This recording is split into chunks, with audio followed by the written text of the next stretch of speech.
La porte claqua derrière moi avec une violence qui résonna dans tout mon corps, comme un coup de tonnerre finalisant ma sentence. Mes parents, les yeux emplis d'une rage que je n'avais jamais vue, m'avaient jeté dehors en pleine nuit parisienne, hurlant que je n'étais plus leur fille parce que j'avais osé embrasser une camarade de classe. À 12 ans, je me retrouvais seule sur le trottoir humide de la rue de Rivoli. Mon sac à dos rempli à la hâte de quelques vêtements. Errant sans but. Le cœur brisé et l'esprit engourdi par le choc. Je marchais des heures, évitant les regards des passants nocturnes, mes larmes se mêlant à la bruine fine qui tombait sur la capitale. L'idée de retourner à l'école le lendemain me semblait absurde. Mais c'était le seul endroit où je pouvais trouver un abri temporaire. Je me faufilais par une fenêtre mal fermée du gymnase de mon collège, dans le 4e arrondissement, et m'effondrais sur un matelas de sport usé, tremblant de froid et de peur, me demandant si ma vie venait de s'effondrer pour toujours. Le matin suivant, une voix ferme mais douce me réveilla. « Qu'est-ce que tu fais ici ?» Petite, demanda une femme en uniforme de police, penchée au-dessus de moi. Elle s'appelait Marie, officière à la brigade des mineurs. Et son regard n'était pas accusateur, mais préoccupé. Elle m'aida à me lever, m'enveloppa dans sa veste pour me réchauffer. Et au lieu de m'arrêter, elle m'emmena au commissariat pour comprendre ce qui m'était arrivé. Là, assise dans son bureau, je balbutiais mon histoire entre deux sanglots, comment j'avais découvert mes sentiments pour les filles. Comment un baiser volé avec ma meilleure amie avait été surpris par ma mère, déclenchant une tempête familiale. Mes parents, catholiques pratiquants, voyaient cela comme un péché impardonnable. Une trahison à leurs valeurs. Marie écouta sans juger, notant chaque détail avec une patience infinie. Elle contacta les services sociaux. Mais en attendant, elle me proposa de rester chez elle pour la nuit, arguant que les foyers d'urgence étaient surchargés. J'hésitai. Mais son assurance me convainquit. Ce soir-là, dans son petit appartement du Marais, elle me prépara un repas chaud. Et pour la première fois depuis des mois, je me sentis vue. Non comme une anomalie, mais comme une enfant en détresse. Les jours suivants furent un tourbillon d'émotions contradictoires. Marie, avec ses 35 ans et son expérience de la vie, devint une figure de stabilité. Elle avait elle-même traversé des épreuves, divorcée d'un mariage arrangé par sa famille conservatrice. Elle avait lutté contre ses propres démons intérieurs. Sans le dire explicitement, je sentais en elle une compréhension profonde de ce que signifiait être différente dans une société qui prônait la norme. Elle m'accompagna au rendez-vous avec les assistantes sociales, plaidant pour que je ne sois pas renvoyée chez mes parents tant que la situation n'était pas apaisée.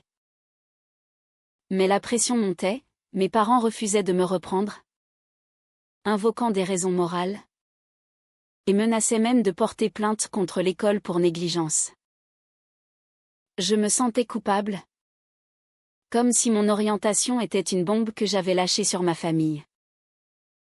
Chaque nuit, chez Marie, je faisais des cauchemars où je revivais la scène de l'expulsion, me réveillant en sueur, et elle venait me consoler, posant une main apaisante sur mon épaule. Au fil des semaines, une routine s'installa.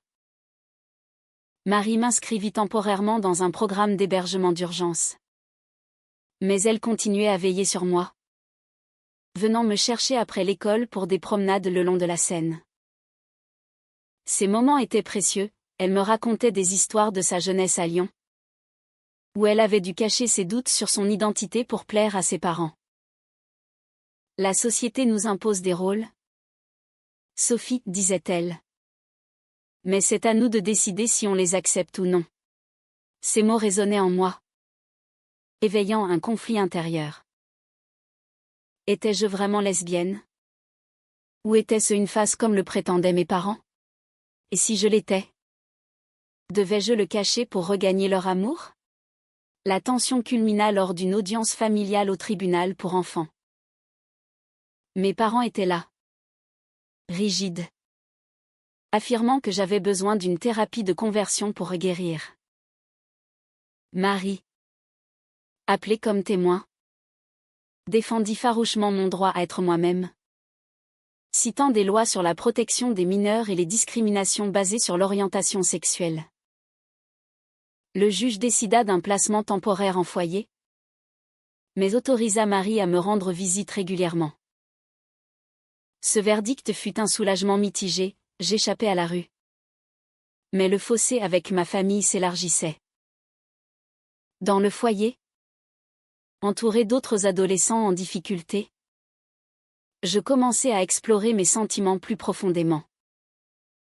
Une éducatrice organisa des groupes de parole sur l'identité, où je pus partager mon histoire sans crainte. Pourtant, l'absence de mes parents pesait lourd. Ils m'envoyaient des lettres pleines de reproches, me rappelant les valeurs chrétiennes qu'ils m'avaient inculquées. « Tu nous as trahis. » Sophie, écrivait-il. Ces mots me déchiraient, me faisant douter de chaque décision.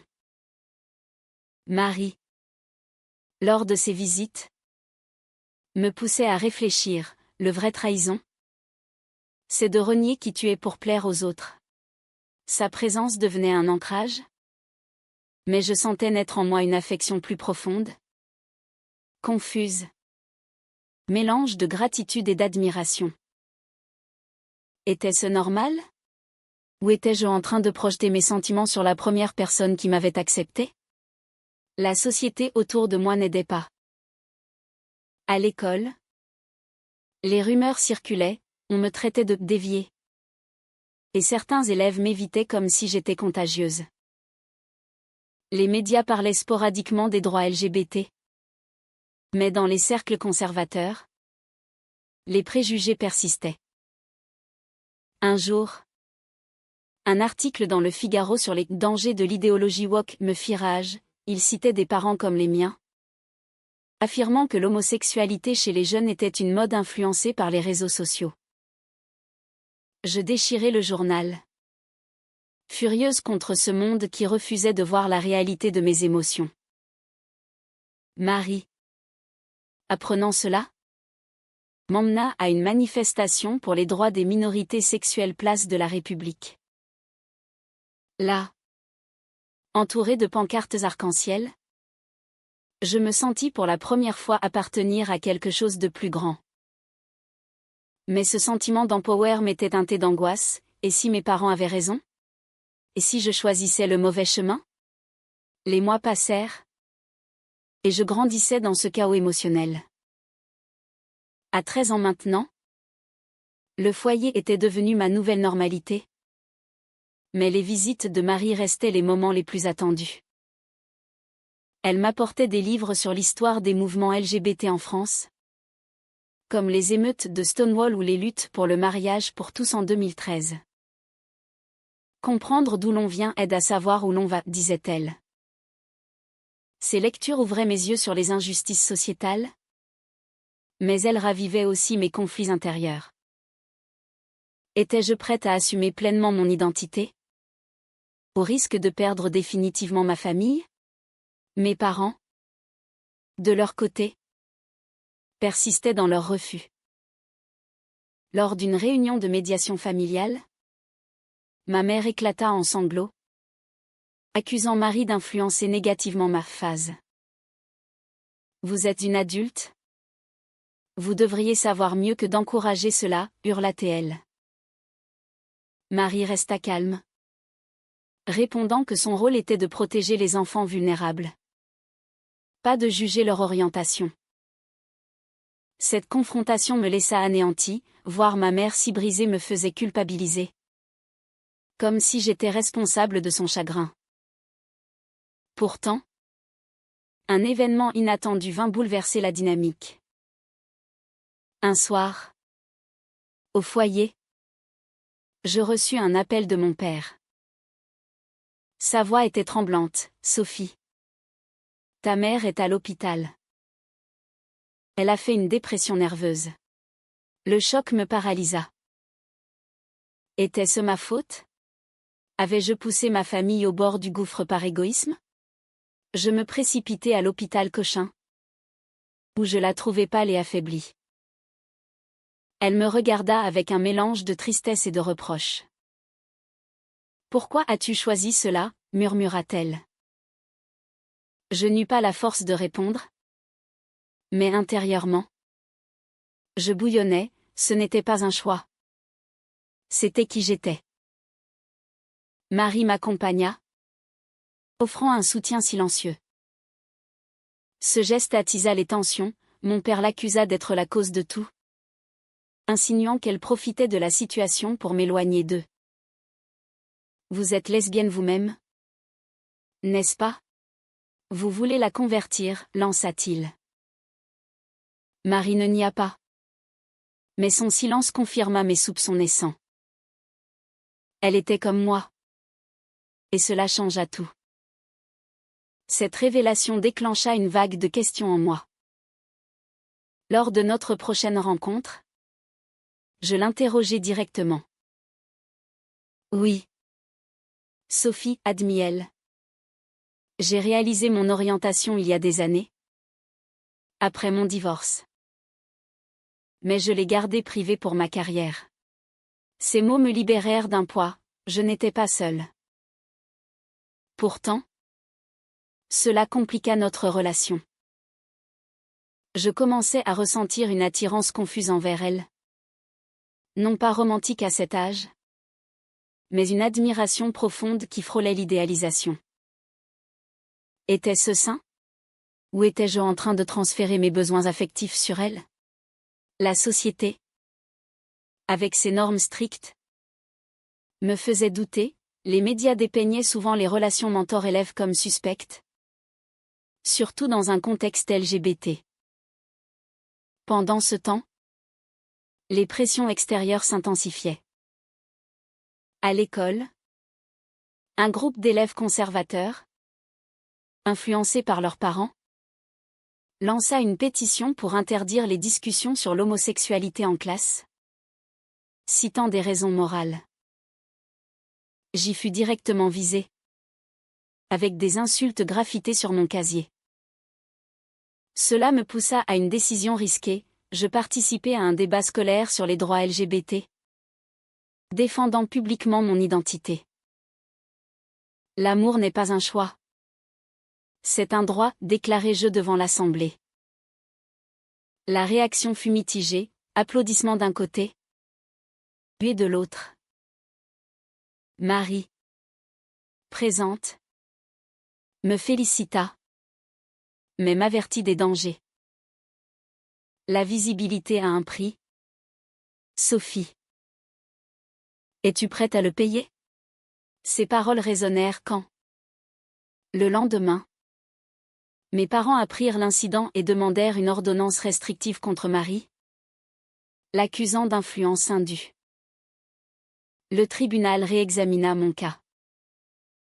Les arguments volèrent, mes parents invoquaient la tradition familiale, Marie et les services sociaux la protection des droits de l'enfant. Le juge, une femme d'une cinquantaine d'années, écouta attentivement. L'orientation sexuelle n'est pas un motif pour rejeter un mineur, trancha-t-elle. Maintenant mon placement mais encourageant des thérapies familiales. Ce verdict fut une victoire amère, je gagnais ma liberté, mais perdais l'espoir d'une réconciliation immédiate. Ma mère, sortie de l'hôpital, refusa les sessions, préférant prier pour mon salut. Je me sentis trahi. Comme si leur amour était conditionnel. Marie, de son côté, dut limiter ses contacts pour éviter les accusations. Cela créa un vide en moi. Amplifiant mes doutes moraux, avais-je le droit d'imposer ma vérité au détriment de leur bien-être? Pour combler ce vide, je m'impliquai dans une association LGBT Jeunesse à Paris, organisant des ateliers sur l'acceptation de soi. Là, je rencontrai d'autres adolescents comme moi, partageant des histoires de rejet familial. Une fille, Élise, devint une amie proche. Nos discussions me firent réaliser que mes sentiments n'étaient pas anormaux. Pourtant, la loyauté envers mes parents me rongeait. Un soir, je leur écrivis une lettre sincère: je vous aime, mais je ne peux pas changer qui je suis. La réponse fut un silence assourdissant, renforçant ma détermination mais aussi ma douleur. Marie, lors d'une visite autorisée, me confia ses propres luttes: j'ai perdu des amis, de la famille, mais j'ai gagné ma paix intérieure. Ces mots m'inspirèrent. Mais la question persistait: quel était le bon choix quand chaque décision blessait quelqu'un? À 14 ans, les conflits intérieurs atteignirent un pic. Le foyer, bien que sécurisant, me rappelait constamment mon statut de rejeté. Mes parents, après des mois de silence, acceptèrent enfin une thérapie familiale sous pression judiciaire.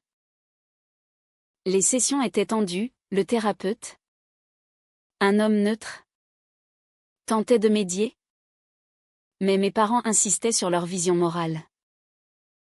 L'Église nous guide, disait-il, citant des passages bibliques. Je ripostais avec des arguments scientifiques sur l'orientation innée, appris dans mes lectures.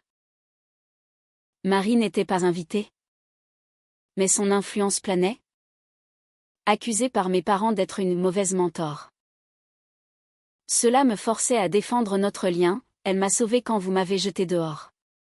Ces mots déclenchaient des larmes, révélant les fissures dans notre famille. Un tournant survint quand ma mère avoua, en privé, ses propres doutes passés. J'ai eu des amis proches au lycée, murmura-t-elle, mais j'ai choisi la norme pour éviter la souffrance. Cette confession me stupéfia. Était-ce de l'hypocrisie ou de la peur? Elle implora mon pardon, mais refusa de changer d'avis publiquement. Mon père, plus rigide, maintenait que l'homosexualité était un vice sociétal. Ces révélations approfondirent mon dilemme moral: devais-je pardonner pour préserver les liens familiaux? Ou tenir bon pour mon authenticité? La société française, en pleine évolution avec des lois progressistes, contrastait avec les poches conservatrices. Un scandale national sur une thérapie de conversion illégale fit les headlines, me donnant de l'espoir mais aussi de la rage contre ceux qui persistaient. Marie, malgré les restrictions, trouva des moyens discrets de me soutenir: des appels anonymes, des livres envoyés par courrier. Lors d'une rencontre clandestine dans un café du quartier latin, elle me confia un secret: j'ai été expulsée de chez moi à 18 ans pour les mêmes raisons. C'est pourquoi je suis devenue officière, pour protéger les autres. Cette vulnérabilité renforça notre lien, mais éveilla en moi une attirance naissante, plus mature maintenant. Était-ce réciproque? Ou risquais-je de tout compliquer?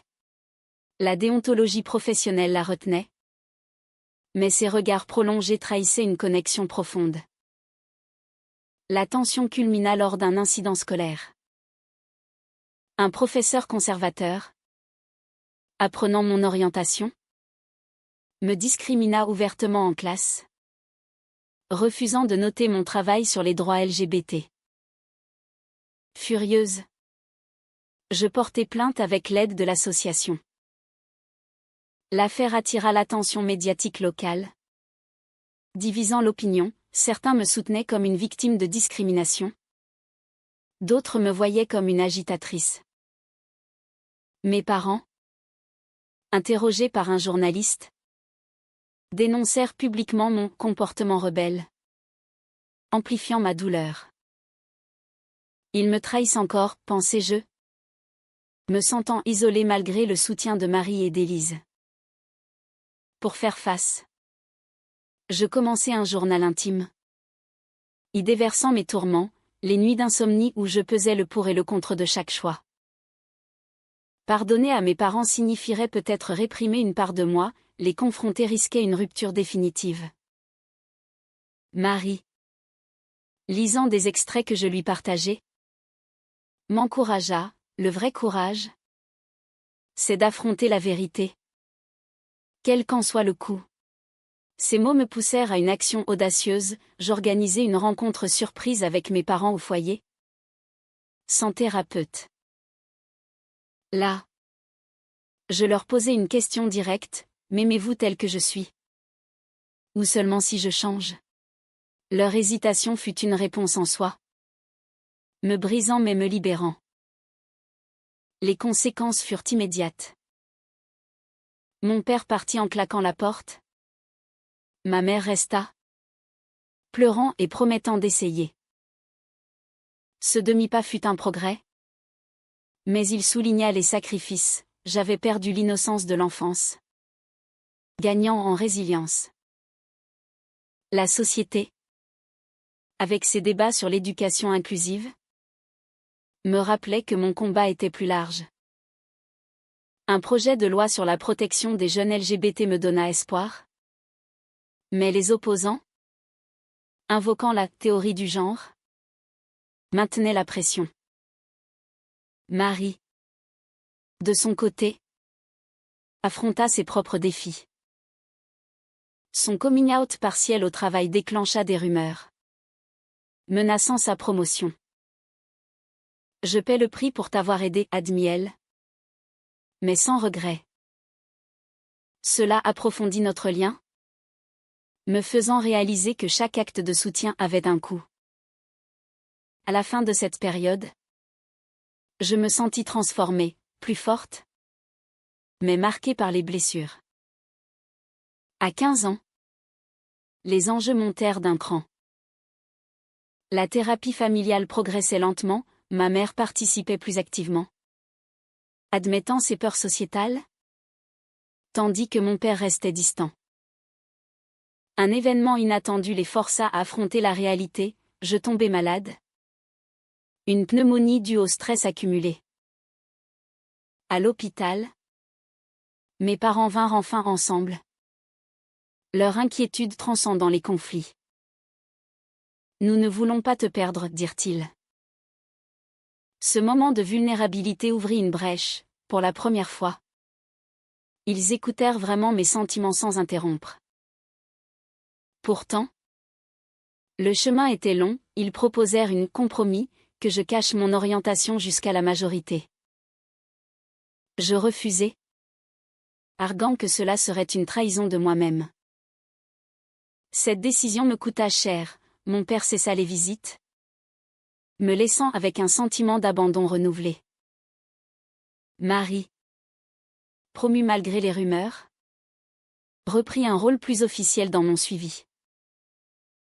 Notre relation évoluait, des discussions profondes sur l'identité se muèrent en confidences personnelles. Elle me parla de sa première amour, une femme rencontrée à l'université, brisée par les pressions familiales. J'ai choisi la carrière pour compenser, avoua-t-elle. Ces partages éveillèrent en moi une affection mature, teintée d'attirance. À cet âge, je commençais à explorer mes émotions romantiques, et Marie devenait un idéal. Mais la différence d'âge et son statut professionnel érigeaient des barrières morales. Était-ce éthique? Ou risquais-je de la mettre en danger? La société amplifiait ces dilemmes. Un référendum local sur l'éducation sexuelle inclusive divisa Paris, avec des manifestations opposées. Je rejoignis le camp progressiste, scandant pour les droits, mais fus confronté à des contre-manifestants hurlant des insultes. Une pierre effleura mon bras, symbolisant la violence latente des préjugés. Marie, en service, intervint pour me protéger, risquant sa neutralité. Cet acte héroïque renforça mon admiration, mais attisa les accusations de partialité. Son supérieur l'avertit, restez professionnel, ou vous perdrez tout. Pour naviguer ces eaux troubles, je m'impliquai davantage dans l'association, organisant un événement sur les impacts psychologiques du rejet familial. Des témoignages poignants, y compris le mien, touchèrent le public. Pourtant, un traître anonyme envoya des photos de Marie et moi à mes parents, insinuant une relation inappropriée. La réaction fut explosive, ils portèrent plainte contre elle pour abus d'autorité. Le scandale éclata, forçant une enquête interne. Marie fut suspendue temporairement, me laissant dévastée. C'est le prix de l'authenticité, dit-elle. Mais je me sentais coupable, comme si mes choix l'avaient entraînée dans la tourmente. L'enquête révéla la vérité, notre lien était platonique, basé sur le soutien. Marie fut blanchie, mais l'expérience la marqua, la poussant à questionner sa carrière. Peut-être est-il temps de vivre pour moi, confia-t-elle. Cela m'inspira à affronter mes parents une dernière fois. Dans une lettre collective avec d'autres jeunes LGBT, je leur exposai les conséquences de leur rejet, dépression, isolement, risque suicidaire. Ma mère répondit positivement, acceptant une rencontre sans condition. Mon père, influencé, suivi. Cette réconciliation naissante fut un triomphe. Mais teintée de sacrifice, j'avais dû endurer des années de douleur pour en arriver là. À mesure que je guérissais, ma relation avec Marie évoluait subtilement. Nous évitions les contacts intimes. Mais une tension romantique sous-jacente grandissait. La société, avec ses normes changeantes, offrait un espoir, le Pacs et le mariage gay étaient légaux. Mais les tabous persistaient. Un film français sur une histoire similaire me fit réfléchir, l'amour défiait les conventions. Mais à quel coût moral ? À 18 ans, majeur enfin, je quittai le foyer pour un appartement modeste à Montmartre, financé par un job étudiant. Mes parents, après des années de thérapie, avaient évolué, ma mère m'acceptait pleinement, organisant même des dîners familiaux inclusifs, mon père, plus réservé, tolérait sans approuver. Ce compromis était imparfait, mais il reflétait les compromis sociétaux, la France progressait, avec des lois anti-discrimination renforcées, mais les mentalités changeaient lentement. Marie, réintégrée et promue, resta une présence constante. Notre lien, libéré des contraintes légales, fleurit en une relation romantique authentique. Notre premier baiser, sous la tour Eiffel illuminée, fut un acte de libération, mais pas sans conflit. Ses collègues murmuraient, sa famille distante la désapprouvait, et je luttais contre les doutes internes, étais-je prête pour cela ? Après tant de traumatismes, nous affrontâmes ces défis ensemble, débattant des implications éthiques de notre histoire, elle comme mentor initial, moi comme protégé. Les trahisons passées ressurgirent quand un ancien ami de Marie révéla son orientation à la presse, cherchant à la discréditer. Le backlash fut féroce, articles accusateurs, harcèlement en ligne. Nous fûmes forcés de nous cacher temporairement, questionnant si notre amour valait ses sacrifices.